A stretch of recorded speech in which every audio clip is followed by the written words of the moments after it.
USS 2025. Yes. ഇനി നിങ്ങൾക്ക് വരാനിരിക്കുന്ന ഒരു വലിയൊരു കോമ്പറ്റീറ്റീവ് എക്സാം എന്നുള്ളത് USS 2025 എക്സാം. ഈ കൊല്ലം നിങ്ങളെ 7ാം ക്ലാസ്സിൽ നിങ്ങൾ എഴുതാൻ പോകുന്ന ഏറ്റവും വലിയൊരു പരീക്ഷയാണ് USS എക്സാം.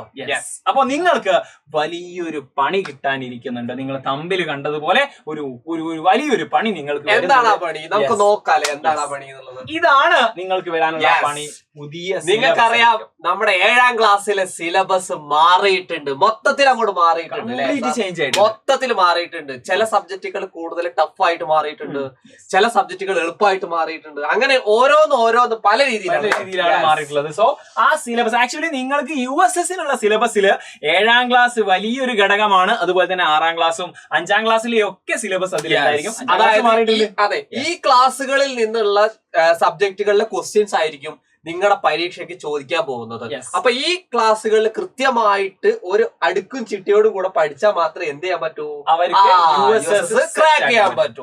പക്ഷെ പ്രശ്നമില്ല, അതിനൊരു അടിപൊളി സൊല്യൂഷൻ നമ്മളതിലുണ്ട്. ഒന്നല്ല, ധാരാളം സൊല്യൂഷനുകൾ നമ്മളതിലുണ്ട്. അതിൽ ഏറ്റവും മെയിൻ ആയിട്ടുള്ള ഒരു സൊല്യൂഷൻ ആണ് നമ്മുടെ അവഞ്ചേഴ്സ് ബാച്ച്. അതിന്റെ ഡീറ്റെയിൽസ് ഒക്കെ നമ്മുടെ സ്ക്രോൾ ആയിട്ട് ഇവിടെ പോകുന്നുണ്ട്. എന്താ സാർ അവഞ്ചേഴ്സ് ബാച്ച്? നമ്മുടെ സൈലത്തിന്റെ 7ാം ക്ലാസ്സുകാർക്ക് എക്സ്ക്ലൂസീവ് ആയിട്ടുള്ള ഒരു ബാച്ച് ആണ്. അതിന്റെ കംപ്ലീറ്റ് ഡീറ്റെയിൽസ് ഇവിടെ പോകുന്നുണ്ട്. നിങ്ങൾ കോൺടാക്ട് ചെയ്യേണ്ട കാര്യങ്ങളൊക്കെ നമ്മുടെ സ്ക്രോളിൽ പോകുന്നുണ്ട്. അതിൽ നിങ്ങൾക്ക് ഒരുപാട് ഫീച്ചേഴ്സ് നമ്മൾ തരുന്നുണ്ട്. നമ്മൾ ഒരുപാട് കാര്യങ്ങളൊക്കെ പറഞ്ഞതല്ലേ, മുന്നേ അത് പറഞ്ഞതാണ് എന്തൊക്കെയാണ് നമ്മൾ ഫീച്ചേഴ്സ് നോക്കല്ലേ. അവഞ്ചേഴ്സ് ബാച്ചിൽ പ്രത്യേകിച്ച് അവര് മെയിൻ ആയിട്ട് നമ്മുടെ 7ാം ക്ലാസ്സിൽ ഈ ഒരു പ്രശ്നത്തിനൊരു സൊല്യൂഷൻ ആയി. സിലബസ് അവർക്ക് എവിടെ നിന്ന് പഠിക്കാം? നമ്മുടെ 7ാം ക്ലാസ്സിൽ സിലബസ് മൊത്തത്തിൽ നമ്മൾ ഈ ഒരു ബാച്ചിൽ കൊടുക്കുന്നുണ്ട്. അപ്പോ നിങ്ങൾ എന്ത് ചെയ്യാ, പെട്ടെന്ന് തന്നെ ഇനിയും സമയം വൈകരുത്. വൈകിക്കഴിഞ്ഞ പ്രശ്നമാവും. അതില് PYQ പ്രീവിയസ് ഇയർ ക്വസ്റ്റ്യൻസ്, അതായത് മുൻ വർഷങ്ങളിൽ ചോദിച്ച ക്വസ്റ്റ്യൻസ് എല്ലാം ഇൻക്ലൂഡഡ് ആയിരിക്കും അല്ലെ.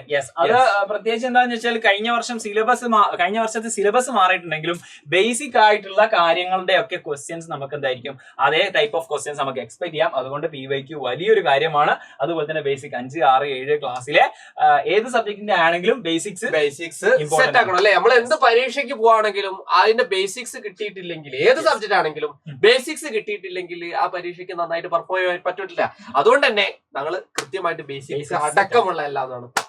അതുപോലെ തന്നെ വാട്സ്ആപ്പ് കമ്മ്യൂണിറ്റി, ഈ ഒരു വീഡിയോക്ക് താഴെ ഒരു ലിങ്ക് ഉണ്ടായിരിക്കും. ആ ലിങ്കിൽ കൂടെ നിങ്ങൾ കയറി കഴിഞ്ഞാൽ നമ്മുടെ സൈലത്തിന്റെ ഒരു WhatsApp community actually especially for the USS and the 7th standard 7ാം class ആയിരിക്കും USS ആസ്പിറൻസിന് വേണ്ടിയിട്ടുള്ള ഒരു വാട്സ്ആപ്പ് കമ്മ്യൂണിറ്റിയാണ്. അതിൽ ജോയിൻ ചെയ്താൽ 7ാം ക്ലാസ് റിലേറ്റഡ് ആയിട്ടുള്ള കംപ്ലീറ്റ് വീഡിയോസിന്റെ ലിങ്കും കാര്യങ്ങളും നിങ്ങൾക്ക് വേണ്ട ലൈവിന്റെ എല്ലാം വരും. പിന്നെ മാത്രമല്ല നമ്മുടെ നോട്ട്സും എല്ലാം നമ്മുടെ ഈ ഒരു, അതിനെന്തോ ഫീസ് വന്നുണ്ടോ? ഇല്ല, അത് ഫ്രീ ആണ്. അപ്പൊ പെട്ടെന്ന് തന്നെ അതാ താഴെ കാണുന്ന ആ ഒരു ലിങ്കിൽ കയറിയിട്ട് ജോയിൻ ചെയ്യാം നമ്മുടെ വാട്സ്ആപ്പ് കമ്മ്യൂണിറ്റിയിൽ.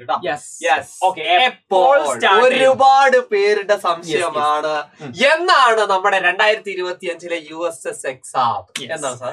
ആക്ച്വലി കഴിഞ്ഞ പ്രാവശ്യത്തെ എക്സാമുകൾ ഉണ്ടായിരുന്നു വെച്ചാൽ ഫെബ്രുവരി, മാർച്ച്, ഏപ്രിൽ മാസങ്ങളിലായിരുന്നു ഉണ്ടായിരുന്നത്. അതായത് അതിന്റെ മുന്നത്തെ വർഷങ്ങളിൽ ഉണ്ടായിരുന്ന USS എക്സാം എന്ന് പറയുന്നത് ഈ മാസങ്ങളിലായിരുന്നു. സോ ജനുവരിക്ക് ശേഷം ഈ വരുന്ന 3 മാസങ്ങളിലും നമുക്ക് എക്സ്പെക്ട് ചെയ്യാം. മെയിൻലി ഫെബ്രുവരി നമുക്ക് കൂടുതൽ എക്സ്പെക്ടബിൾ ആയിട്ടുള്ള ഒരു മാസമാണ്. സോ കുറഞ്ഞ മാസം കൂടി മാത്രമേ അതിലേക്കുള്ളൂ. നമ്മൾ ഇപ്പോഴേ പഠിച്ചു തുടങ്ങണം. കാരണം ഇപ്പോഴേ തുടങ്ങിയാലേ നമ്മൾ ആ ഒരു ലെവലിലേക്ക് ആ സമയത്ത് അടിപൊളിയായിട്ട് എത്തുള്ളൂ കേട്ടോ. Okay, next one. ഇനി മറ്റൊരു കാര്യം, ഇത് റിലേറ്റഡ് ആയിട്ട് പല സംശയങ്ങൾ ഉണ്ടായിരിക്കും. അതിനുള്ള സൊല്യൂഷൻ വരുന്നുണ്ട്. എങ്ങനെയായിരിക്കും ക്വസ്റ്റ്യൻ ഉണ്ടായിരിക്കാം? പല കുട്ടികൾക്കും സംശയമുണ്ട്. സാധാരണ നമ്മളൊരു പബ്ലിക് എക്സാം അല്ലെങ്കിൽ ഒരു വാർഷിക പരീക്ഷ എഴുതുന്ന പോലെ ഡിസ്ക്രിപ്റ്റീവ് ആയിട്ട് എഴുതലാണോ, അങ്ങനെയാണോ നമ്മുടെ പരീക്ഷ ചെയ്യുന്നത് പോലെ? മക്കളെ, USS എക്സാം എന്ന് പറഞ്ഞാല് നിങ്ങൾ ഒരു മത്സര പരീക്ഷയാണ്. അതായത് മൾട്ടിപ്പിൾ ചോയ്സ് ക്വസ്റ്റ്യൻസ് ആയിരിക്കും. MCQ അഥവാ 4 ഓപ്ഷൻസ് ഉണ്ടാവും. ആ ഓപ്ഷൻസിൽ നിന്ന് കൃത്യമായിട്ട് ഉത്തരം സെലക്ട് ചെയ്ത് കഴിഞ്ഞതിന് ശേഷം നിങ്ങൾ ബബിൾ ചെയ്യുക. അതായത് OMR ഷീറ്റില്ല, ബബിൾ ചെയ്യുക. അതിന്റെ ഡീറ്റെയിൽസ് ഒക്കെ ഇനിയുള്ള വീഡിയോസിലൊക്കെ വരും. അതിന്റെ ഡീറ്റെയിൽസ് വേണമെന്നുള്ളത് നിങ്ങൾ എന്താക്കുക, നിങ്ങൾക്കുള്ള എല്ലാവിധ സംശയങ്ങളും. അതെ, ഒരുപാട് പേർക്ക് സംശയം ഉണ്ടാണ് USSനെ കുറിച്ചുള്ള ഒരുപാട് സംശയങ്ങൾ. എന്തൊക്കെയാണോ നിങ്ങളുടെ സംശയങ്ങൾ, ആ സംശയങ്ങളൊക്കെ എന്ത് ചെയ്തോളാം, താഴെ കാണുന്ന കമന്റ് സെക്ഷനിൽ പറഞ്ഞോളാം. ഞങ്ങളെല്ലാം റീഡ് ചെയ്തിട്ട് ഇനിയുള്ള വീഡിയോസിൽ അപ്ഡേറ്റ്സ് ആയിട്ടൊക്കെ നിങ്ങൾക്ക് മുമ്പിൽ നമ്മൾ തരും അല്ലെ. അവരുടെ കമന്റ് അത്രയും വാല്യുബിൾ ആണ്. അത് വായിച്ചിട്ടാണ് നമ്മൾ അടുത്ത വീഡിയോ ചെയ്യാൻ. അടുത്ത വീഡിയോസ് ഒക്കെ അതുമായിട്ട് ബന്ധപ്പെടുത്തിയിട്ടായിരിക്കും. അപ്പൊ കമന്റ് ചെയ്യാൻ മറക്കല്ലേ.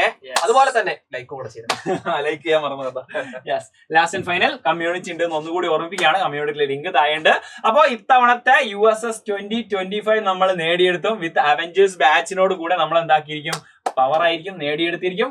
ഉറപ്പ്. All the best.